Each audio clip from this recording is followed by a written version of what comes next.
Okay, thank you, Praveen, and thanks for inviting me to talk today. So let me just, yes, here we go. So I'm going to talk to you today about a whole range of projects that we're working on investigating response to medicines in immune-mediated inflammatory diseases, so IMIDs. So these are chronic diseases that have a prominent role for inflammation that's caused by a failure of tolerance to the self or sometimes to an infectious source. They include things like rheumatoid arthritis, psoriasis, lupus, Sjogren's syndrome, a whole range of autoimmune diseases. And their incidence is increasing in the population, but overall it's thought the incidence is between 2 and 5%. And the thing about IMIDs is that many are present as organ specific. For example, rheumatoid arthritis affects the joints, but almost all actually have systemic components.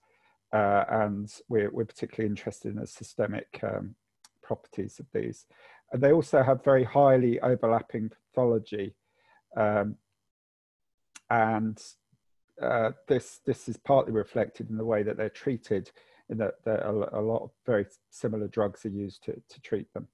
There's also a lot of unmet need, particularly some of the less common IMIDs, and indeed some of the commoner ones as well actually have very poor treatment options at the moment. For example, Sjogren's syndrome has no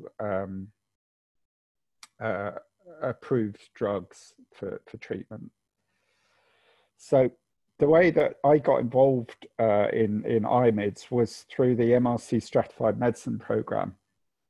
Over the last 5 years or so, we've become involved in a range of IMID-focused StratMed projects, starting off with RA MAP, a rheumatoid arthritis project. Then we got involved with Matura, which is another RA project. Then SORT, which is a psoriasis project, master plans working on lupus, and Cluster most recently, which is working on juvenile idiopathic arthritis. And these are all have quite common objectives. They're really quite similar projects focusing on different diseases, but looking at the role of a biologic response. And so we're looking at, in these, we're looking at disease endotypes, so what stratifies the patients, and drug endotypes, and how we might stratify their response. So with all of these projects, when the MRC put out a call for the development of virtual biobanks across disease areas, we obviously put together a proposal to build an IMID biobank. And this project, IMID Bio UK, was funded 2 years ago by the MRC with Ian McInnes as the PI in Glasgow. And it really pulls together all those projects that I showed you and a few more. So we have RA, psoriasis, but in addition to those, lupus, Sjogren's syndrome, in addition to those, we also have some inflammatory liver disease, primary biliary cirrhosis. And so we've got biobanks here with omics studies. We've got patient registries and cohorts. So all of this has been collated, and we're actively integrating this at the moment and building a transmart, and I'll show you how we're capturing that data. So overall, it represents more than 30,000 patients, and we're aiming to integrate this and standardize it so that we can start to run machine learning and AI tools across this data, across the multi-omic data and the clinical data, to predict response. So the endotype is really the currency of precision medicine. The concept of an endotype is that patients have may appear in the clinic with similar symptoms, but the underlying cause, the endotype of those symptoms may be different. And if you understand the endotype of a disease, then that could affect your understanding of the pathology and mechanism of the disease, the prognosis of the disease, how you might expect the patient to respond to a drug, and also how they experience adverse drug reactions. And really, probably one of the first successful applications of endotypes was in cancer. And in breast cancer, you're probably all familiar with things like HER status in breast cancer. You might have a clinical endotype where a cancer may appear the same clinically, but when you look at the cancer, the histology is different. And with molecular endotypes with HER enrichment, that might justify patients being put onto a drug like Herceptin, and if they're not enriched for that drug, for that mutation, then they wouldn't be put on a Herceptin treatment. So in the case of, let's take rheumatoid arthritis as an example, precision medicine is founded on endotypes. And here's a sort of theoretical concept here, that if you have 3 endotypes in rheumatoid arthritis, and we do believe there are 3, then if you have a therapy that targets one particular endotype, if you select patients randomly without regard to endotype, you might see quite a limited response. And that's because if the drug targets a particular endotype, it's only going to pick up the patients that have that endotype. Whereas if you know what endotype you're targeting and you select patients on the basis of endotype, then you're likely to see a much higher response. Of course, this would mean that your drug would be approved on the condition that the endotype is tested, but it will allow fast track clinical trials. So endotypes are, what I've presented there is a 2-dimensional aspect where a patient comes to you, you look for an endotype and you treat accordingly. But of course, disease is not that simple, and IMID endotypes are very much a moving target. We see IMIDs evolving over time, particularly there might be the evolution may be affected by treatment, but you'll see a typical course of a patient where they might respond to methotrexate, and then they might develop resistance to methotrexate and go into a biologic, and then they may get resistance to another to the biologic, and then go to another biologic. And so you'll see a whole range of requirements for the patient for treatment. And that may be due to endotype evolution, or it may be due to poor endotype match at the beginning. And also there are other factors like immunogenicity, that antibodies can form against the therapy, or side effects. So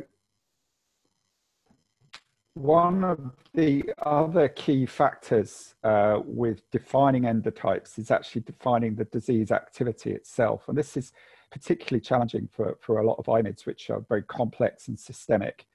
And you need disease activity measures in something like an IMID to decide when to treat, who to treat, how to define response. And most IMIDs have composite disease activity scores. So you have in RA, you've got DAS28, psoriasis got PASI, Sjogren's got SDI, and lupus got SLEDAI. And these combine complex scores based on tissue tests, pain, fatigue measures, various lab tests, other biomarkers, and these are all put into a single score. And these composite scores are important clinical tools, and they do reflect the burden of an IMID. So here's an example of how these are scored. So in RA, you have a scoring based on across the whole body for symptoms, and in psoriasis, but you also get a scoring sheet across the whole body, looking at the effects of plaques across the body. We've seen, looking at diseases like Sjogren's syndrome, which is a complex IMID with that affects the mucous membranes and also has a lot of other less specific systemic effects. And here we've seen that you actually get, when you look at all of the disease activity that goes into the composite score for Sjogren's, you see patients actually fall into many different clusters. So here you have pain dominant clusters or dryness dominant clusters, or symptom burdens, or a lower, milder symptom burden cluster. So this shows here that a composite score that accounts for all of these factors will rarely represent one group of patients and will actually be potentially misleading. And we think that this could be a real problem for the way that we're studying IMIDs. And I think you'll maybe get an idea of this when I show some results later. So in the case of Sjogren's, I wrote this slide after a meeting, an IMI meeting with the Sjogren's consortium. And we're really talking about all of these different symptoms and symptom burden, and the fact that there are no drugs that work in this disease. It became apparent to me that part of the reason there are no drugs that are shown to be effective with this disease is that composite scores just don't reflect the efficacy of a drug, and that you need to look at specific components of disease, and you may end up treating some symptoms but not others, and it becomes a very challenging task. So you need to consider components, subphenotypes, and this is probably true across all IMIDs, but some more than others. And precision medicine really assumes distinct groups, and these composite scores don't really reflect that. So composite scores, I would argue, aren't really very well suited to precision medicine. So we're trying to understand disease endotypes using machine learning approaches. And given the caveat of the complexity of the disease phenotype, we haven't even got into the complexity of omics yet, but this, I think, is a somewhat tongue-in-cheek cartoon about machine learning, but it's actually, there's a lot of truth in it. One thing you need to bear in mind with machine learning is that you can basically get any answer you like out of machine learning. And you have to really be very, very strenuous and critical in the way that you apply machine learning to IMIDs. So just excusing those of you that are undoubtedly going to be machine learning experts on this call, but just to give you a very, very high level view of what we're trying to do with machine learning. It's really about taking a training data set, maybe an unsupervised approach or a supervised approach where you assign particular clinical values to patients. You extract features, maybe disease activity or genomic features. You apply an algorithm, and you either group objects or you predict something, and you might annotate data, and that might feed into future studies. And then you hopefully validate that on a validation data set. That's basically what we're trying to do with machine learning. And machine learning is applied in quite a few different situations. It might be applied to clinical data and to gene expression data. And differential expression analysis is arguably as a form of machine learning. But what we're trying to do with clinical responder classification is a type of machine learning. It's a bit different to differential gene expression.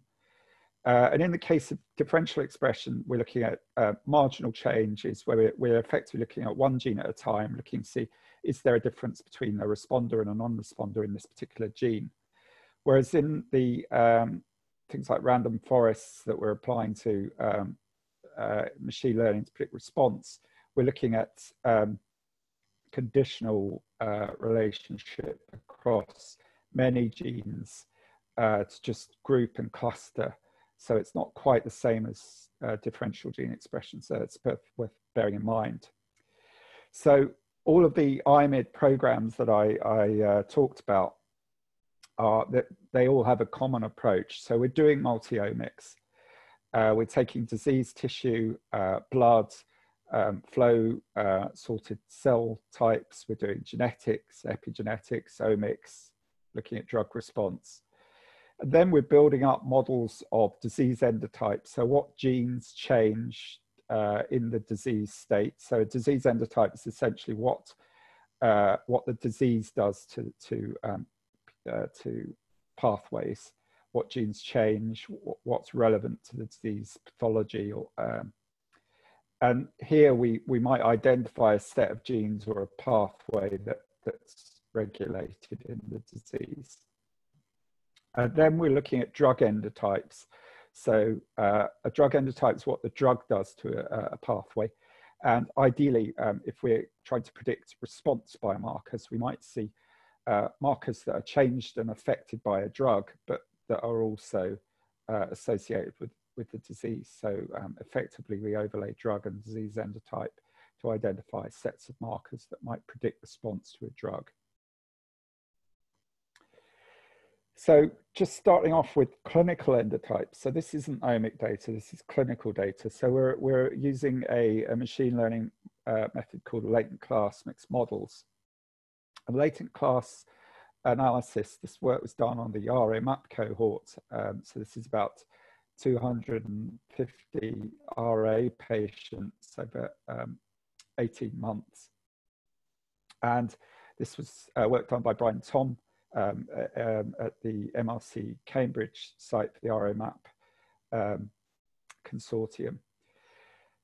So what latent class does is it groups of patients accounting for their individual variability in their latent group structure and basically correlates them into clusters. So what we've got here is SDI is a measure of disease activity. It's a composite score of disease activity, and each line here is a patient trajectory across time, their measured disease activity.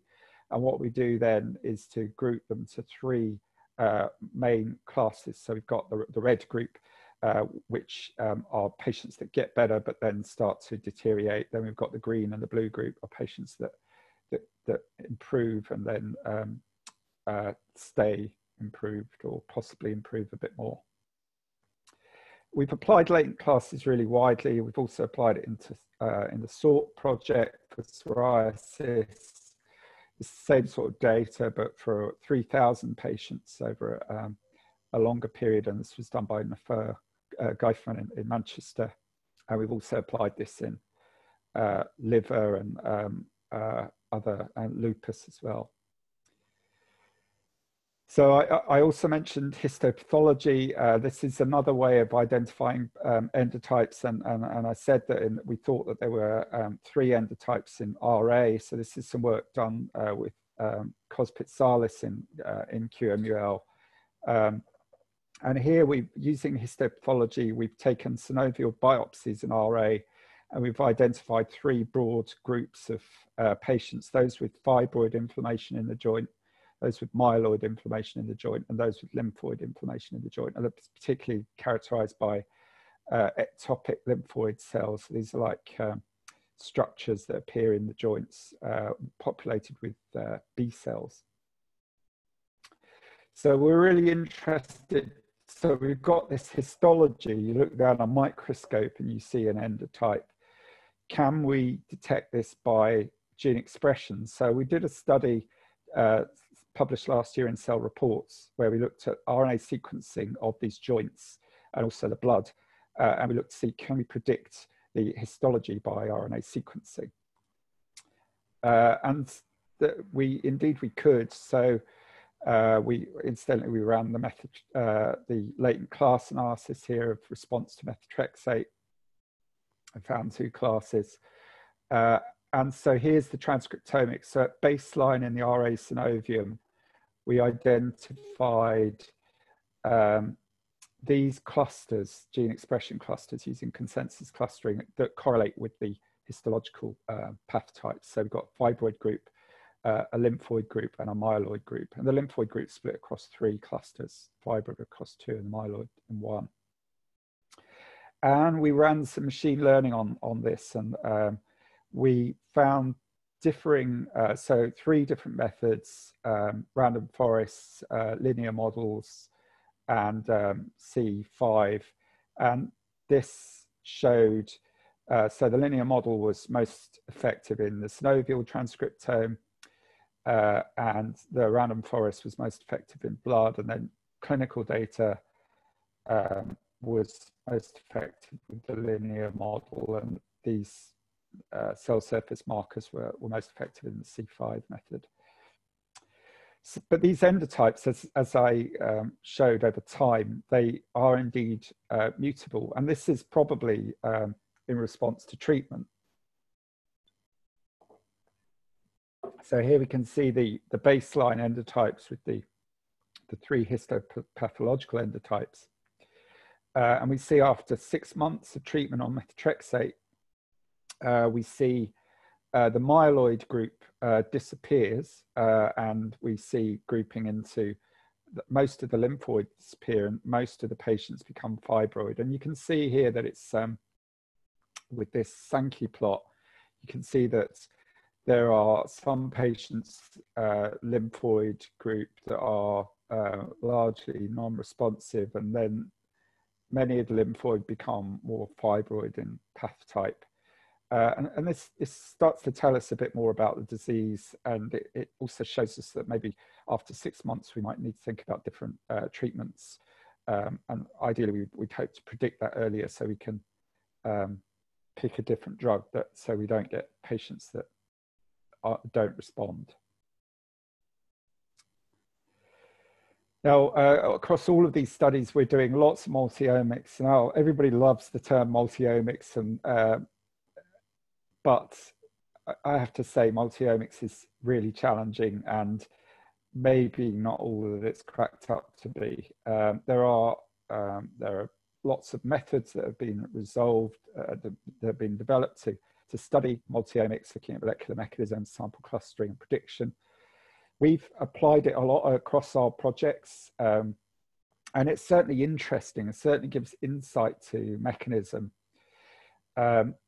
But one thing we've noticed is that, so here, looking at different omic studies across tissue compartments in psoriasis, we looked for correlation across patients being treated with anti-TNFs. And what we see is that the clustering, the grouping of patients according to different omic platforms was actually not very high in concordance. So basically patients don't cluster in a similar way with different tissues. And in this case, the highest concordance was seen between lesional skin and blood. And when we actually ran machine learning to predict response at baseline, we actually found that blood, surprisingly, we might have expected to see that most predictive signal in the skin in psoriasis, but we found that blood was most predictive of response. And we did the same sort of thing in RA MAP, which is a very extensive multi-omic study where we've looked across various response measures, mRNA, microRNA, proteomics, autoantibodies, metabolomics, and some high dimensional clustering. And we saw very, very low concordance across platforms. And there was some correlation between mRNA and protein metabolites, but not very extensive. So this suggests to us that if we may find predictors within platform, but it's less likely that we'll find them across platform. And indeed, when we ran, we tried to predict response to methotrexate in RA MAP using blood. We got rather disappointing results. So here at the top here, this is performance of a random forest, and the top here is blood. Sorry, it's clinical. This blue box here is clinical.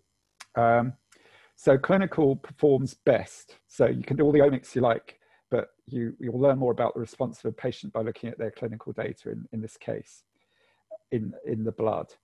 And worse still, if you look at whole blood microRNA, CD14 T cell monocytes, CD4 T cells, you would do better flipping a coin to predict the response of patients on those compartments. So a few questions about this. Why are we not that able to predict response in transcriptomes and in multi-omics? And maybe part of this might be the phenome. It's very easy to jump into these projects, and I suspect this is what we did. You enthusiastically write a grant, say we're gonna test every platform available. We're gonna measure all kinds of compartments in the disease to really understand how it all fits together. And it may well be that this will come to something, but at first look, this is a very challenging approach. And in fact, and I think this fits with a lot of the HDR approach, the phenotype is really king here. We really have to get our phenotypes right and precise. And we found this particularly with RA map. So when we looked at the transcriptome of, in this case, whole blood, here we've got PCA drivers. So these are drivers of variation in the transcriptome of the whole blood transcriptome in RA patients, in about 250 patients. These are the first top 5 principal components. So the first principal component is the first column. This accounts for 15% of variation, and then 7% for the second, 6% for the third, and so on. So what we see here is the top 2 clinical features here, disease activity and latent class, are actually not very strongly influential on the gene expression in the blood. The strongest influence of blood gene expression is age, closely followed by alcohol use. And then in the second principal component, race. And then disease activity comes in. And it may be as well that race here is not actually a race effect, but maybe a socio-economic effect. And there are other things like smoking, weight. Those are all important as well. So many studies don't take these kind of factors into account. And we were interested in doing meta-analyses with studies in the public domain, and we curated 17 public studies for RA. And of those 17 studies, 14 had gender, 12 had age, 1 had race, none of them had alcohol or weight or other things like that. And that data is just not, it's just not available. You can email the investigators, but very often you don't get a response. So this really shows that if we're doing large-scale meta-analyses in public data, we have to have rich phenotype. Otherwise, we are going to be confounding things left, right, and center. So I think this leads on well to how we are going to capture our data for across our stratified medicine consortia. So, and ultimately how we share the data. So we're using a data warehouse called Transmart. This is an open source piece of software that was developed by Janssen. They put it into the public domain, and it's now very widely used by the IMI Innovative Medicines Initiative through the ETRIX project, and it's used by our StratMed projects. So this is just a view of Transmart, the IMID Bio Transmart. I'm going to take my life into my hands and actually show you what it looks like. So I'm just trying to, here we go, right, full screen.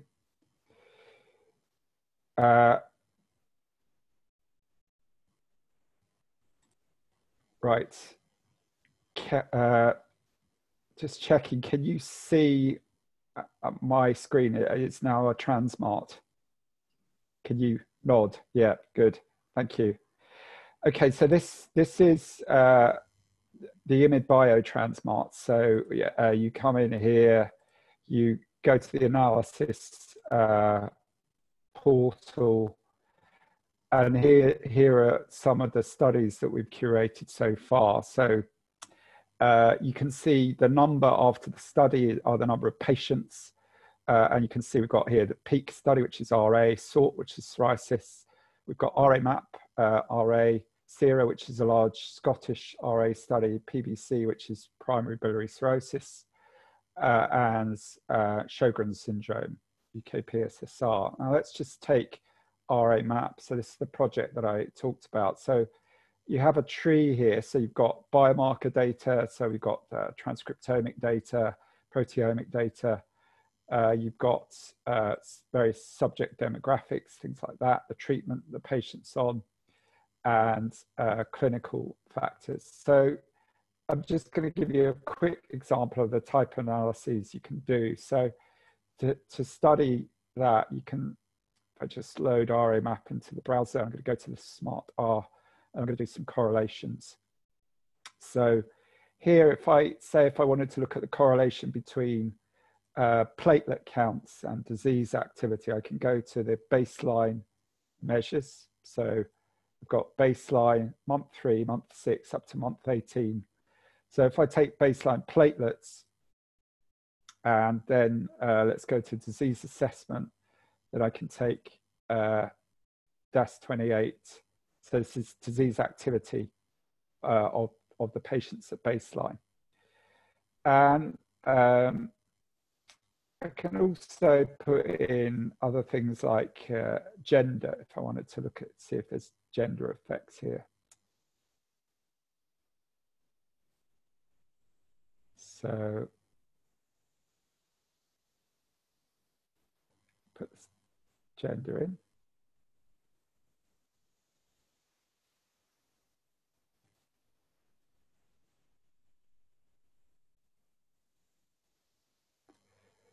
Okay, fetch the data.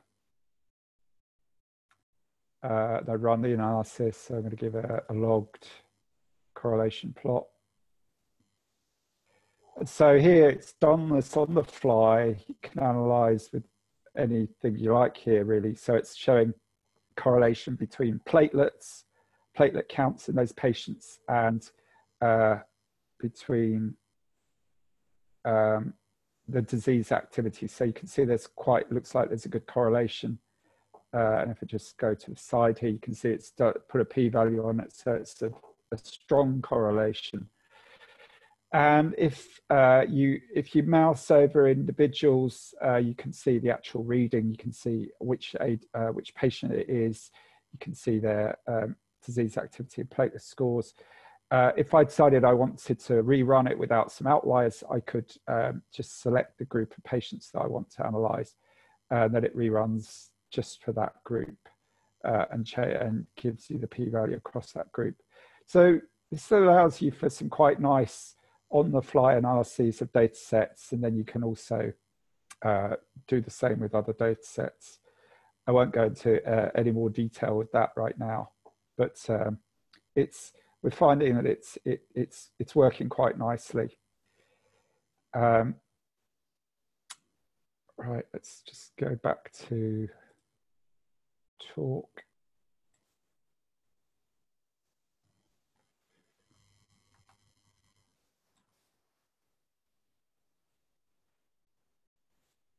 Right. So that was Transmart. And another way that we're presenting data, and this is much more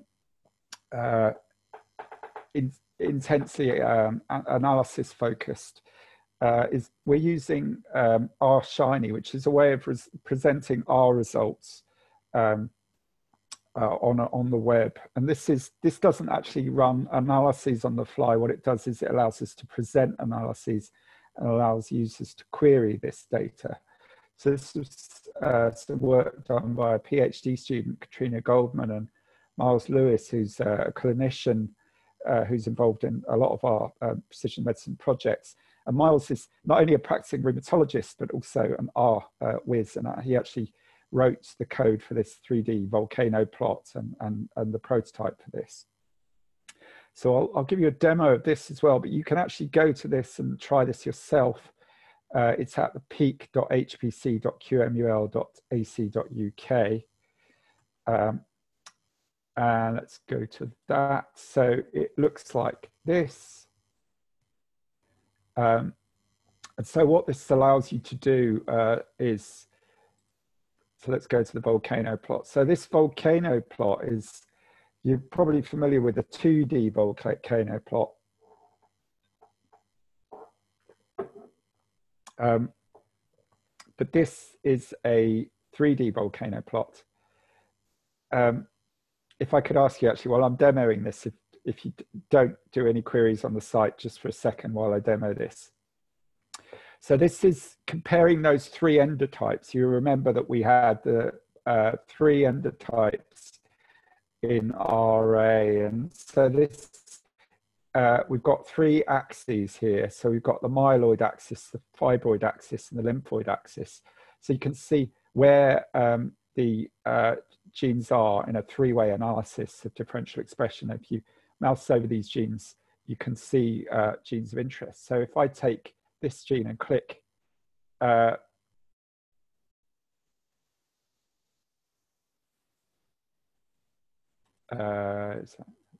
we go. So it shows you then when you click on a gene that's very high, this is very high in the fibroid group, and it shows that it's highly significantly different between all of the groups, but most strongly expressed in the fibroid group. And then you can look at the same view in blood. And one thing that's really noticeable is we see really strong expression in differential expression in the synovium, but blood's not nearly as exciting in this case. So if we change to blood, the plot should change.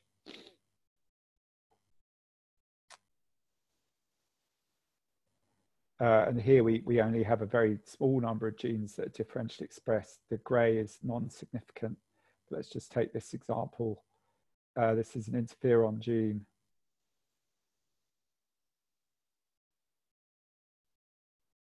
This is loading. There it is. So this interferon gene is differentially expressed in the lymphoid group, and that fits with what we understand of interferon, and it's an important signature of response. You could also look at your favorite gene. Let's just say I'm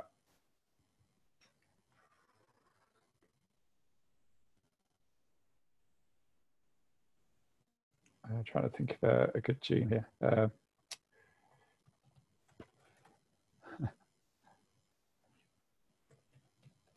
I put interferon gamma in here. So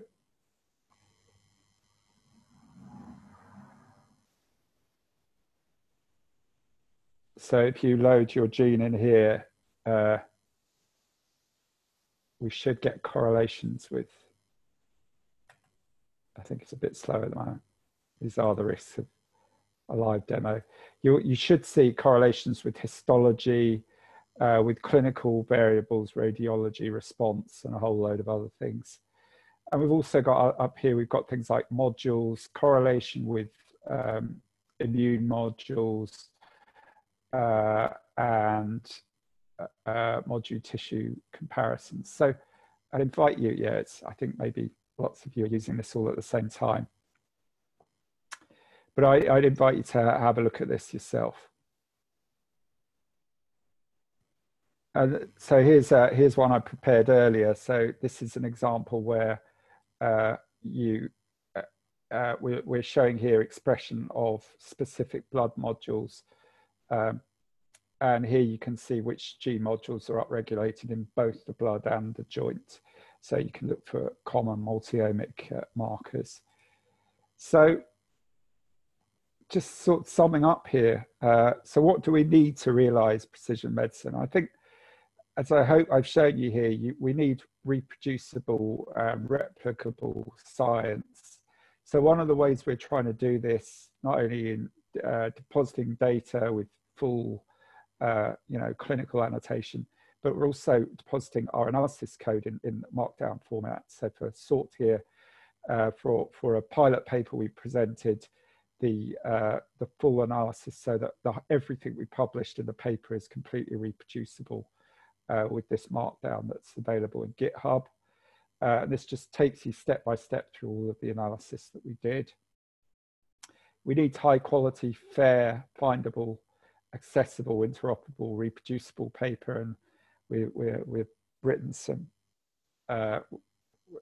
papers in the dermatology community trying to get people to share code as well as data to improve reproducibility. And we need to start to translate what we know about disease into clinical insight. And here's a review that I wrote with Miles about what might be needed to get that clinical insight in RA. And finally, we'll need algorithms and machine learning algorithms that when they get into the clinic, they'll need to be explainable. And this is something we worked on with the IMID Bio team. This is work with David Watson. He's done a lot of the machine learning in our group with the clinicians in IMID Bio, and we've talked about how you really need to avoid black boxes for clinical decision making. And here we've got a sort of handy view of how intelligible and how black box-like different machine learning tools are.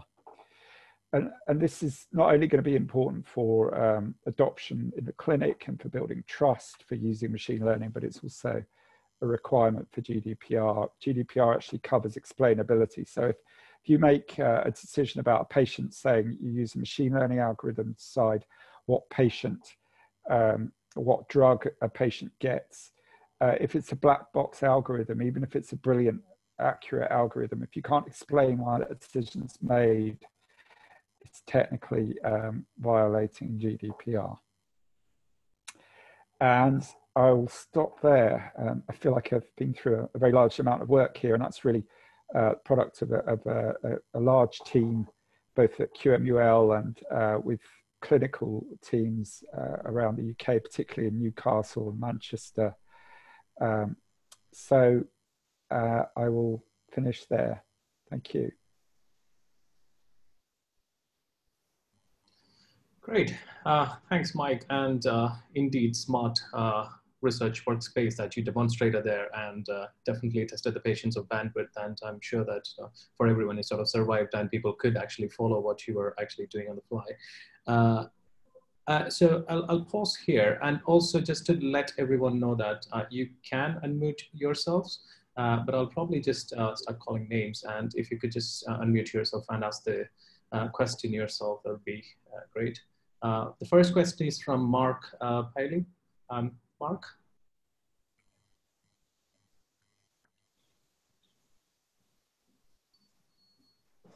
Oh, hi there. Thanks for the really interesting talk. I was just asking, are there any issues with data security by using the online tools like RShiny?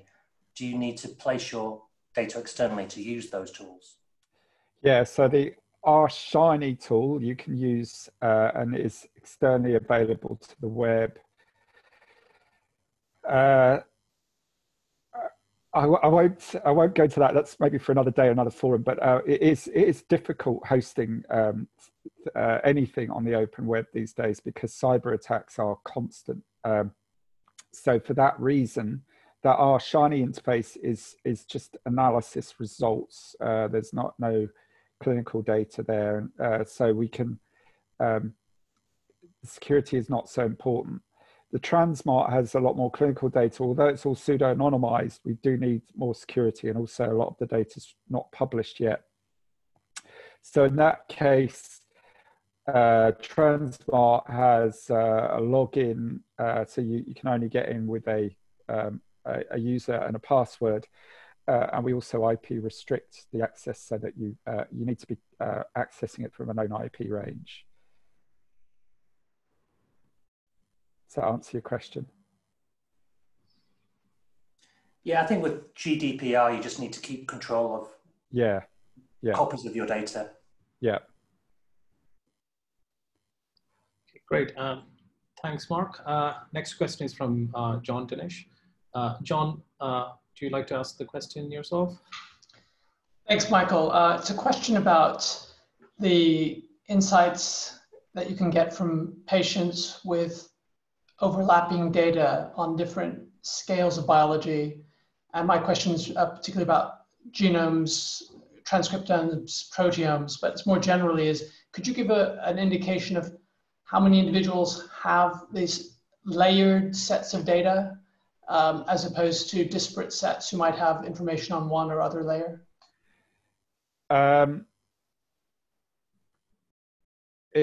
Let me just, I think it's quite hard to get to this. I'm sorry, I'm having Zoom problems here. So it is, so it's about 1,000 in sera that have got transcriptomes and metabolomics and genotypes, I think. RA map is about 330, and that's got almost every omic measure. Sort is actually about 400 now, and that's got almost every omic measure. Peak is about 200 now. This isn't all the data, and that's got a lot of data as well. So it's about 2,000 probably, just about. And then there's a lot that have large amounts of clinical data and maybe one platform. And if I could follow on then, so is it possible to use imputation style approaches, this is rather an exploratory question, to try to fill in the gaps for the 28,000 patients who don't have the layered data, but who may have some elements of that, to try to fill in the gaps in a principled way? Yeah, well, possibly, yes. So there's certainly some work going on imputing gene expression from genotype, and there's also other potentially imputation from where we might have subsets of omics in patients that we could then impute to larger data sets. So for example, in sort, we've got genotype in 2,500 patients and expression in about 400. So you might be able to impute between where you've got genotype and expression, you could then impute up. But it would be noisy. But we are looking at that to some extent. Thanks. Thanks, John. The next question is from Vicky. Over to you, Vicky. Thanks. Thanks for the interesting talk. I just wanted to ask about the imaging data because, as you know, imaging data is quite predominant and prevalent. Yet, I think there's a lot of challenges in integrating that with omics data. Yeah. So I wondered if you tried to correlate any patterns observed in the images themselves. It's a really good question, and it's a big gap that hasn't happened yet. We're perfectly placed to do that with the peak cohort. So for this, we've got lots of detailed omics. We've got things like X-ray imaging, and we've also got detailed histopathology, but we haven't done any integration of histopathology other than the high level where a patient's endotype is called, what their histopathology type is. But it would be really great to actually apply image analysis to that, but it hasn't been done yet. Thank you. I also had another question, if that's all right.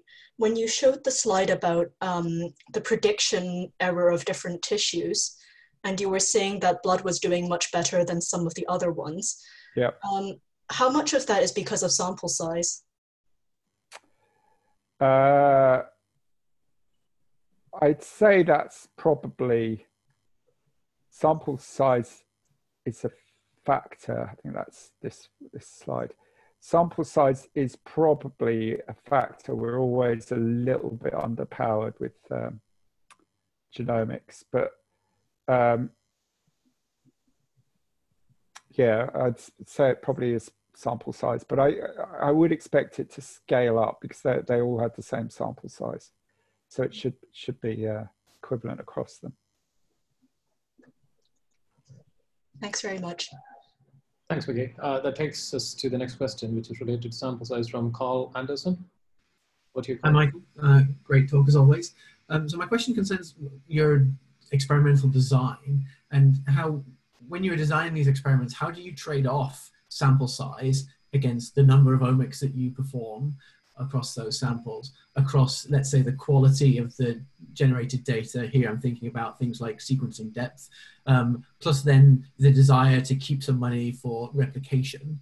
I'm thinking particularly here, of course, that when we're applying for grants, there is often a fixed budget, and we can't maximize every one of those variables. So how do you go about thinking about those things? Yeah, there's no easy answer for this. So usually, although in some of these projects like RA was very much intended as an ambitious multi-omics study, partly to inform other studies. And I think more, if we were doing studies now, we'd more likely focus on one or two compartments to maximize sample size. And so that we can afford to do these kind of studies, because you generally can't do both. You can't do multi-omics and an appropriate sample size. I think that's the two are just incompatible with the money that is available for research. And so do you feel that from the sample sizes that you have done so far, thinking, the 2s and 300s, from that, have you learned which tissues to focus on and which assays in those tissues you would focus on? Should you expand this to thousands? Yeah, I think that's very much the case, and time point as well. Most of these projects have involved analysis across at least 2, often 3 time points, sometimes more, and that's told us where the signal is, what's most informative. And so yeah, I think we're sort of moving towards studies that are more focused on one time point with maybe 1 or maybe 2 omic platforms. And if I can just push you then a little bit further. So you've obviously looked at several different IMIDs.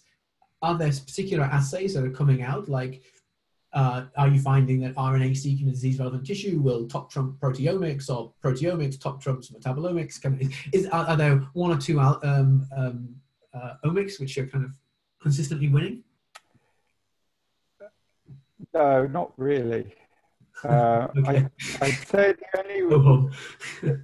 there's one. The only thing that's microRNA is consistently losing. That's all I can say. Okay, well, that's we haven't seen a signal with microRNA in any of our studies. Okay, thanks.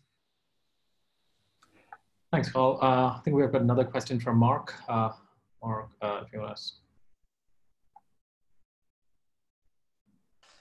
Thanks. I was just wondering if there's enough metadata collected on the data collection process, for example, upgrading assays, because you don't want the machine learning to identify that change and think it's due to the disease. Do you think you could comment on that? Yeah, we are. We're really aware of metadata, and we are trying to capture it all the way along. And I mean, it's a very important thing to capture. Sometimes it doesn't get through into journals and public databases, and that's one of the things that we're trying to capture this data in Transmart, so that all of the data is there for that kind of analysis and will be available to researchers. But it's a really hard problem because people don't recognize the value of metadata when it's generated, and that it's only maybe a couple of years down the line when people often the people doing the machine learning are not the people that were getting the data from the lab, so it gets lost along the way.